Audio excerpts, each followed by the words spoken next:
When it comes to holiday entertaining, we're always looking for something that really stands out. So rather than making the typical me too kind of bread bowl, we came up with a modern day twist on fondue that's sure to be a hit. All we do is combine a good amount of sour cream, shredded cheddar cheese, cream cheese, a splash of Worcestershire sauce, sliced scallions, a few seasonings, and to give this lots of smoky goodness, we toss in some bacon bits.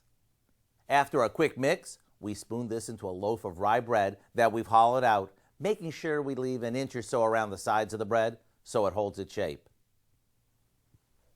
Now we put the top of the bread back on and wrap it in foil, and we'll pop it in the oven until the filling is piping hot.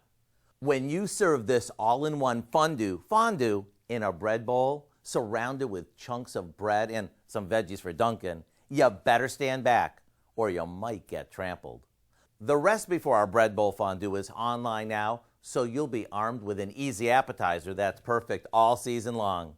I'm Howard in the Mr. Food Test Kitchen, where today we found a Dunkin' cheesy way for you to say, ooh, it's so good.